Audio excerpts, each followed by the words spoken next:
Hi guys, അപ്പോൾ ഇത് നമ്മൾ പാലക്കാട് അട്ടപ്പാടിയിൽ പോയതിൻ്റെ ഒരു മിനി വ്ളോഗാണ്. സോ നമ്മൾ KSRTC ബസ്സിലായിരുന്നു പോയിട്ടുണ്ടായിരുന്നത്. പ്രത്യേകിച്ച് നമ്മൾ ഈ KSRTC ബസ്സിലൂടെ ഈ ചുരമൊക്കെ കയറി പോകുമ്പോഴുള്ളൊരു എക്സ്പീരിയൻസ് എന്ന് പറഞ്ഞിട്ടുണ്ടെങ്കിൽ അതൊരു വേറെ തന്നെ അനുഭവമാണല്ലേ. സോ നമ്മൾ ഈ പാലക്കാട് പാസേജ് കയറുന്ന സമയത്ത് ഫീൽ എന്ന് പറഞ്ഞിട്ടുണ്ടെങ്കിൽ അത് അത്രയ്ക്കും അടിപൊളിയായിരുന്നു. ദെൻ അതൊക്കെ കഴിഞ്ഞ് നമ്മളെ ഡെസ്റ്റിനേഷൻ വന്നിട്ട് അഗളിയായിരുന്നു. അവിടെ നമ്മളെ കുറച്ച് റിലേറ്റീവ്സ് ഉണ്ട്. അപ്പോൾ നമ്മൾ സ്ട്രൈറ്റ് അഗളി ബസ് ഇറങ്ങിയിട്ട് ആദ്യം അവരുടെ വീട്ടിലേക്കായിരുന്നു പോയിട്ടുണ്ടായിരുന്നത്. ഏകദേശം ഒരു നട്ടുച്ച സമയത്താണ് ഞങ്ങൾ അവിടെ എത്തിയതെങ്കിലും അവിടെയൊക്കെ എക്സ്പ്ലോർ ചെയ്യാണ്ട് എങ്ങനെ അല്ലേ.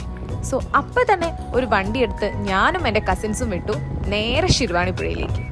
അവിടെ എത്തിയ ഉടനെ തന്നെ പുഴയിലൂടെ അങ്ങോട്ടും ഇങ്ങോട്ടും നടക്കുന്നതിലും അവിടെ ഉണ്ടായിരുന്ന കല്ലുകളൊക്കെ പറക്കിയെടുത്ത് തിരിച്ച് വെള്ളത്തിലോട്ട് തന്നെ എറിയുന്നതിലും ഞങ്ങളുടെ സന്തോഷം കണ്ടെത്തി ഗൈസ്. അവിടെ അലക്കിക്കൊണ്ടിരുന്ന ചേച്ചിമാർ ഞങ്ങളെ കണ്ടിട്ട് വട്ടാണെന്ന് വിചാരിച്ച് കാണില്ലായിരിക്കും അല്ലേ.